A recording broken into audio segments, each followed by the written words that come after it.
Halo pemirsa, apa kabar? Salam jumpa lagi. Anda masih bersama kami dalam program khusus podcast 48 Hours Nonstop.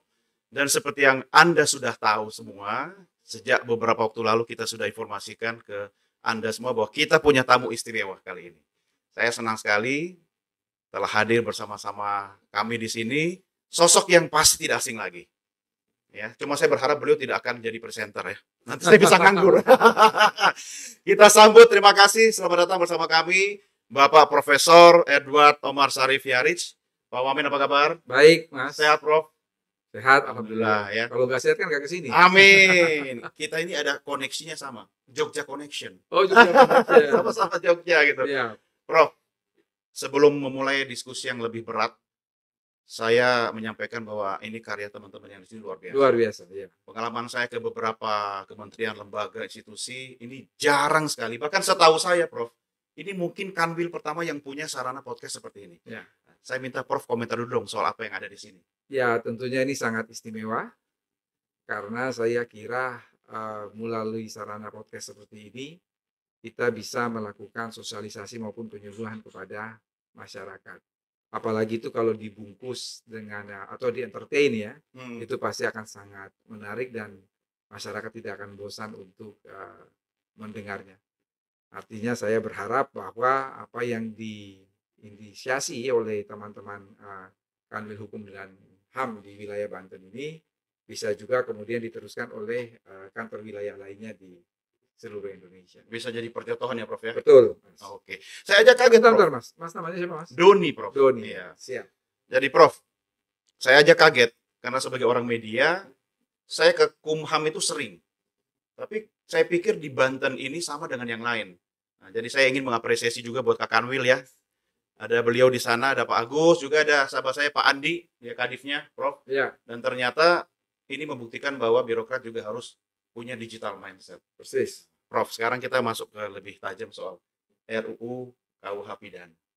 Saya selalu mengingat Anda punya target paling tidak akhir tahun ini kita sudah punya kabar gembira. Amin. Kira-kira seperti apa, Prof? Ya, berharap kan kita punya RUU KUHP ini bisa disahkan. Artinya kita mempunyai kitab undang-undang hukum pidana yang betul-betul bersifat nasional, kemudian ada integrated di situ, lalu kemudian yang kedua yang berikut dia telah sesuai dengan new paradigm in criminal law in the world. Jadi dia sudah berorientasi pada paradigma hukum pidana modern yang memang itu pada keadilan korektif, keadilan rehabilitatif, dan keadilan restoratif. Jadi semua ada di dalam RUU KUHP yang kami berharap nanti pada saat pembukaan masa sidang berikutnya pada hari Senin 1 November 2021 sudah bisa mulai dibahas, dan saya kira kalau bisa dibahas November insya Allah butuh waktu sekitar 4-5 minggu untuk itu disahkan. Mudah-mudahan hadiah tahun baru ya, Prof ya. Amin. Ketok palu ya. Iya. Artinya ketika ini kemudian jadi sahkan atau sudah ketok palu, ini adalah produk original kita. Ya. Bukan lagi ada bagian warisan betul kolonial begitu ya, Prof ya. Iya, betul sekali, Mas Doni. Nah, ini sesuatu yang bukan cuma produk baru, tapi ini adalah legacy kita untuk masa akan datang. Iya. Apa sebenarnya, saya ingin tahu benang merah kalau Anda bicara soal KUH pidana ini, apakah hanya sekedar memutus mata rantai dari hal-hal yang tanda petik tidak jelas di masa lalu, ya, yang kemudian undang-undang itu masih kita gunakan sampai sekarang, atau sekedar ini membuktikan bahwa orang Indonesia itu juga sebenarnya melek hukum gitu? Ya, tidak hanya memutus mata rantai, tetapi memang kita membuat hukum yang berorientasi, tadi saya katakan baik dalam perkembangan paradigma hukum pidana modern, tetapi lebih dari itu kita menciptakan hukum yang juga melihat atau tidak tercerabut dari kearifan lokal, tidak tercerabut dalam konteks nasional dari KUHP itu sendiri. Jadi misalnya kita memberikan suatu bukan peluang tapi mengakui keberadaan, jadi merecognize hukum yang hidup dalam masyarakat. Misalnya seperti itu ya. Jadi kita tidak menutup mata bahwa kita tahu persis kalau dalam konteks hukum pidana ada unifikasi hukum, tetapi ketika kita melihat dalam konteks keperdataan, kita mengenal pluralisme hukum. Bahwa kita terdiri dari negara yang multi etnis, multi religi, multi culture, itu memang masing-masing yang berada dalam keberagaman itu harus mendapatkan perlindungan hukum, dan itu tercermin di dalam rancangan Kitab Undang-Undang Hukum Pidana. Ya. Ini harapan dan jawaban doa dari seluruh orang Indonesia ya. Tapi Amin. Mekanisme politik di parlemen bagaimana nih, Prof? Saya kira teman-teman di parlemen itu sangat antusias, dan saya mengikuti pembahasan RUU KUHP ini sudah sejak tahun 2016 ya, jadi sudah 5 tahun. Saya senang dan kebetulan kami Kementerian Hukum dan HAM ini bermitra dengan teman-teman di Komisi 3 DPR, dan Komisi 3 DPR itu mereka mempunyai lebih dari 60% mereka berlatar belakang hukum. Artinya paham substansi lah. Kalau kita berbicara segala sesuatu dengan orang yang paham substansi itu kan omongannya lebih enak. Iya, betul. Ya? Frekuensinya sama. Sama, betul. Jadi saya memberikan apresiasi sebetulnya terhadap teman-teman Komisi 3. Jadi sejak pembahasan KUHP 2016 dan kemudian sempat terputus ya, karena ada pemilihan umum dan kemudian ada anggota DPR yang baru. Tetapi saya bersyukur karena sebagian besar anggota DPR, khususnya teman-teman di Komisi 3 itu, sebagian besar juga mereka dulu juga adalah di Komisi 3 dalam periode yang lalu. Jadi tidak memutus mata rantai perkembangan berjalannya. Aspek historisnya Betul. Dan satu hal yang menggembirakan juga bahwa ketika kita melakukan sosialisasi sejak Februari sampai dengan saat ini, itu selalu menyertai teman-teman anggota Dewan. Jadi sekaligus kita bisa melakukan serap aspirasi, dan kita harapkan bahwa nanti sudah tidak ada lagi perdebatan-perdebatan yang substansial, karena secara informal kami sering bertemu. Nah, ini yang menarik, Prof ya. Pada waktu 2019 pasti ingat dong ya, ketika menimbulkan gejolak di masyarakat, teman-teman mahasiswa banyak yang turun ke jalan. Nah, salah satu cara menjawab tantangan mengedukasi masyarakat menggunakan teknologi seperti ini. Tapi prediksi Anda, Prof, ketika kita sudah melakukan upaya edukasi masyarakat, tidak mungkin juga 100% tidak ada gejolak. Kira-kira yang akan menimbulkan sesuatu yang harus Anda respons itu bagian mana? Begini, saya katakan bahwa kita membuat kitab undang-undang hukum pidana di negara yang multi etnis, multi religi, multi culture itu bukan hal yang gampang, bukan hal yang mudah. Ya, pastilah tidak ada yang akan puas 100% itu tidak akan ada. Saya kira kita bisa menggunakan mekanisme hukum. Artinya kalau memang ada pasal-pasal yang kemudian mengusik berkaitan dengan kepentingan-kepentingan individu, ya saya kira pintu Mahkamah Konstitusi itu terbuka lebar. Mekanisme hukum ya, bukan hukum jalanan ya. Iya, untuk dilakukan uji material.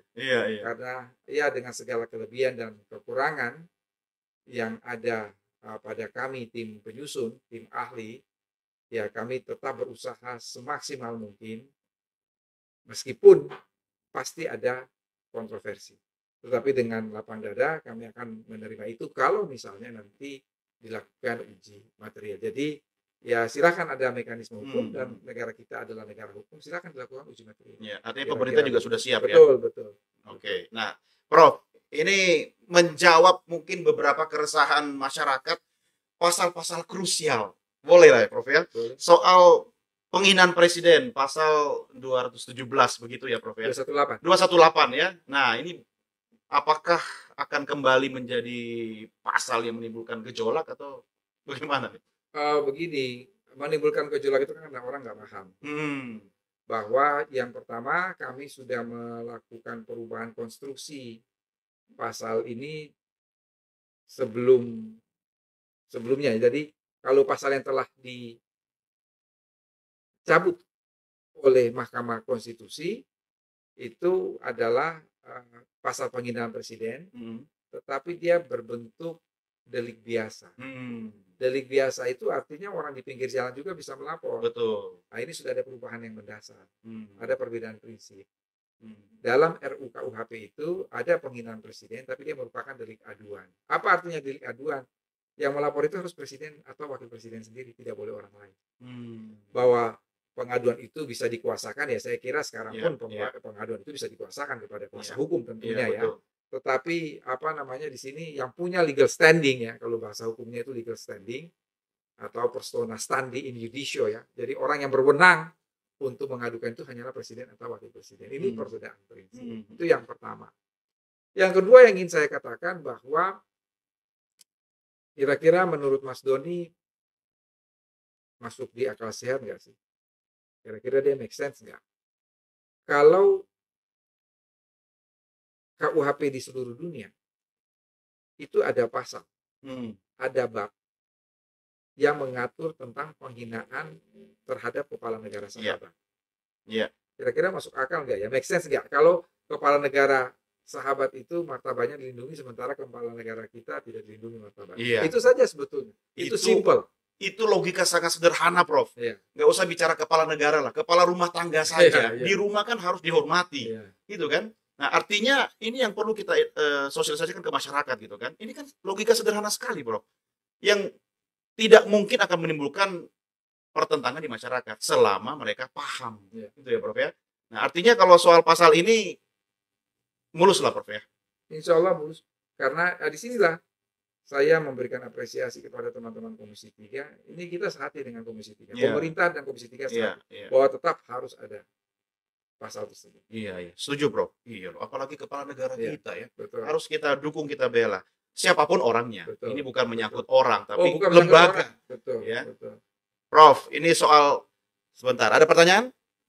Oke, saya nggak pakai kacamata jadi nggak lihat. Cuma lihat bahasa tubuhnya. Oke, coba teman-teman siapkan pertanyaan dari penonton kita yang menyaksikan secara langsung. Boleh ya, Prof ya? Boleh, kita baca sambil nunggu. Ini soal dukun santet, Prof. Pasal 252 ya kalau nggak salah. Iya. Itu masuk di situ juga, Prof ya? Jadi yang dibuktikan itu bukan dia punya kekuatan gaib, bukan. Orang yang mengaku. Maksudnya orang yang mengaku memiliki kekuatan itu? Iya. Bagaimana mengaku, Prof? Jadi dia Prof nggak tahu saya punya kekuatan ini. Jadi misalnya begini, makanya itu bukan delik material, bukan delik yang harus menimbulkan akibat. Jadi orang yang mengaku bahwa dia punya kelebihan santet, kemudian dia membuat sedemikian rupa supaya orang menggunakan keahliannya itu. Jadi bukan soal gaibnya itu yang dibuktikan, bukan. Sudah terjawab semua ya. Ada yang menggunakan jasa dukun santet di sini? Kalau Mbak Mani bukan dukun santet, dukun beranak. Dukun beranak tidak masuk di pasal 252, Prof. Oke, Prof, mohon izin, ini ada pertanyaan dari penonton kita dari Almahera. Almahera ya, bukan Halmahera ya. Sudah pernah ke Halmahera? Waduh, rugi kalau orang Indonesia belum berkunjung ke sana ya, Prof ya. Luar biasa. Saya beruntung karena jadi jurnalis dari Sabang sampai Merauke sudah melihat keindahan surga di muka bumi ini. Prof, salah satu materi yang menjadikan pembahasan RKUHP bergolak di publik adalah soal perzinaan. Saya punya catatan juga soal ini, luar biasa penonton kita. Ayat 4 RKUHP bahwa laki-laki dan perempuan yang melakukan persetubuhan di luar perkawinan yang sah layak diganjar penjara 5 tahun.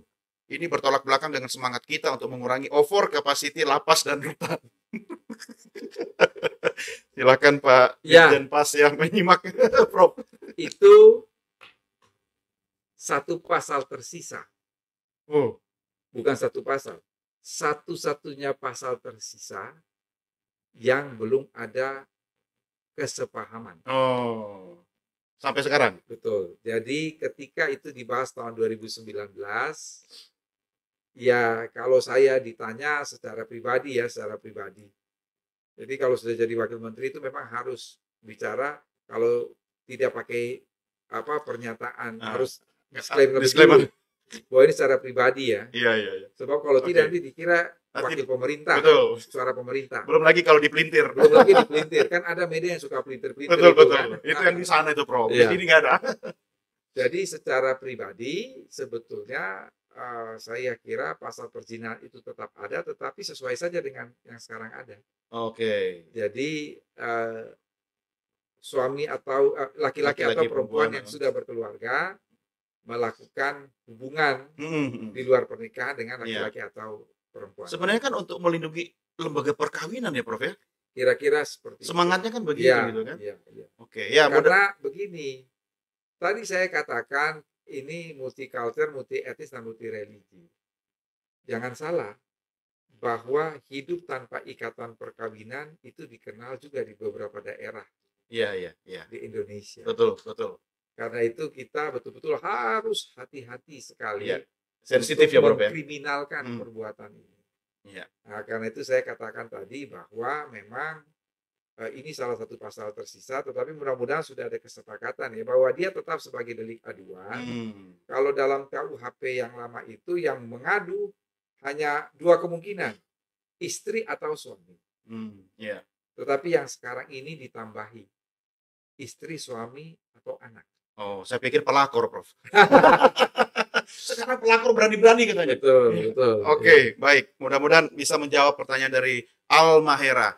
Ada satu penanya lagi. Nah, ini tulisannya gede ini. Saya bisa baca nih. Silahkan. Terima kasih. Dari Amira Shanum. Beliau bertanya, izin bertanya, Prof, kenapa hukuman mati masih ada di RUU KUHP? Padahal bertentangan dengan pasal 28 Undang-Undang Dasar Negara Republik Indonesia tahun 1945. Bukankah tujuan revisi KUHP untuk menata ulang sistem hukum pidana Indonesia? Prof. Itu jangankan perdebatan dalam masyarakat, kita tim ahli saja berdebat. Kita tuh tim ahli berdebat. Iya, iya. Ini bukan titipan dari tim ahli kan? Oh ya. Kita di tim ahli berdebat. Ah. Ya, bahkan saya 3 minggu yang lalu, 3 minggu yang lalu, saya mendampingi Pak Menteri Hukum dan HAM, Prof. Yasona, mengadakan virtual meeting dengan 22 duta besar di Uni Eropa yang tergabung dalam Uni Eropa. Pertanyaan itu pertanyaan soal pidana mati. Iya. Tapi ketika saya melihat Prof. Yasona menjawab, saya bilang yang jawab bukan menteri ini, tapi saintis. Oh. Seorang ilmuwan, seorang profesor yang jawab. Wow. Bocorannya, Prof? Enggak, beliau seorang kriminolog. Iya, iya. Beliau seorang ahli ilmu kejahatan. Dan boleh saya katakan bahwa hampir seluruh ahli kejahatan di dunia ini akan menolak pidana mati. Jadi beliau katakan secara pribadi saya tidak setuju. Kalau saya bilang ini bukan menteri, ini saintis ini. Seorang ilmuwan. Seorang profesor yang menjawab. Karena beliau seorang kriminolog. Nah, saya kan bukan kriminolog, saya kan hukum pidana. Saya setuju pidana mati. Oke. Tapi ini yang ingin saya katakan juga bahwa pidana mati itu adalah perdebatan yang sampai dunia ini kiamat tidak akan selesai. Karena masing-masing pihak punya pendapat yang bisa dijelaskan secara argumentatif teoretik. Bahwa yang mendukung pidana mati itu punya dasar argumentasi yang kuat, yang menolak pidana mati juga punya dasar argumentasi yang kuat. Bagi mereka yang menolak pidana mati, itu mengatakan bahwa pidana mati itu melanggar HAM. Pidana mati itu bahwa tidak ada seorang manusia pun yang diizinkan mencabut nyawa orang lain kecuali Tuhan. Dan yang ketiga, kalau ada kesalahan dalam putusan pidana mati dan orang itu terlanjur dieksekusi, bagaimana mengembalikan sedangkan dia udah mati? Menurut saya bagi teman-teman yang mendukung pidana mati ini alasan yang paling rasional. Kalau itu sudah dieksekusi, ternyata ada kesalahan dalam putusan hakim, bagaimana memperbaiki? Menurut saya ini alasan yang paling rasional. Sementara saya mendukung pidana mati, apa ada ajaran agama yang menentang pidana mati? Nggak ada. Nggak ada. Yang kedua Dan hakim kan wakil tua di muka bumi, Prof. ya. Dan yang kedua, kalau memang pelaku kejahatan itu sudah tidak bisa diperbaiki, ya dimusnahkan. Tegas ya. Tegas. Nah, yang ketiga nih, orang selalu mengatakan pidana mati bertentangan dengan HAM. Pertanyaannya simpel. Apakah pelaku yang melakukan pembunuhan yang sangat keji, apakah dia memikirkan HAM-nya korban? Iya, iya. Prof, aja. Anda ini Wamenkumham loh. Nanti muncul di medsos loh. Tuh, kan saya bilang secara pribadi karena saya ini yang hukum pidana, latar belakang hukum pidana, ya saya tetap mempertahankan pidana mati. Bisa. Cuma yang masyarakat harus tahu, dunia internal harus tahu bahwa hukuman mati yang diatur dalam RUU KUHP itu, saya meminjam istilah Profesor Muladi almarhum. Beliau orang yang sangat berjasa di dalam penyusunan RUU KUHP ini, juga ketua tim RUU KUHP. Beliau menggunakan istilah Indonesian Way. Jadi pidana mati tidak lagi pidana pokok, tapi pidana khusus. Apa kekhususannya? Hakim menjatuhkan pidana mati disertai dengan alternatif percobaan. Jadi misalnya nih, Mas Doni dijatuhi pidana mati dengan percobaan 10 tahun. Kalau 10 tahun itu berkelakuan baik, maka pidana mati itu dirubah menjadi pidana seumur hidup. Ada ruang untuk itu ya. Dirubah menjadi 20 tahun. Artinya hukum ditegakkan tapi perlindungan pada hak asasi manusia. Itu Indonesian Way betul itu. Itu betul-betul kita ini. Ini nggak ada di negara lain. China ya? Iya. Cina begitu. Jadi Cina itu hukuman mati kalau 10 tahun dia berkelakuan baik bisa. Artinya aparat hukum kita punya waktu 10 tahun dong ya untuk mengawasi ya. Termasuk kalau memang terbukti ada kekeliruan, 10 tahun itu cukup ya, Prof? Cukup, Prof, ini bisa jadi efek jerah nggak sih, Prof? Saya kira ya itu tadi, tidak hanya efek jerah, tapi juga dia bersifat korektif, artinya mengoreksi tindakan pelaku, tapi di sisi lain dia sekaligus bersifat rehabilitatif untuk memperbaiki pelaku dan juga memulihkan korban yang kita kenal dengan istilah restoratif justice. Iya. Oke, Prof. Ini saya sebenarnya punya 3.000 daftar pertanyaan. Yang terakhir saja lah. Karena ini karena di sini semua sudah gelisah. Ya, sudah kasih kode, waktu sudah habis. Tapi kalau bicara dengan Anda tidak akan pernah cukup waktu. Nah, paling tidak begini, Prof. Acara kita ini didukung juga oleh Bank BJB dan Bank BRI. Saya ingin Anda menyampaikan sesuatu bagi masyarakat. Paling tidak ini adalah legacy, ya, KUHP dan ini adalah legacy warisan untuk anak cucu kita di masa akan datang. Bagaimana respon atau mereka harus menyikapi akan lahirnya KUHP ini, Prof? Ya.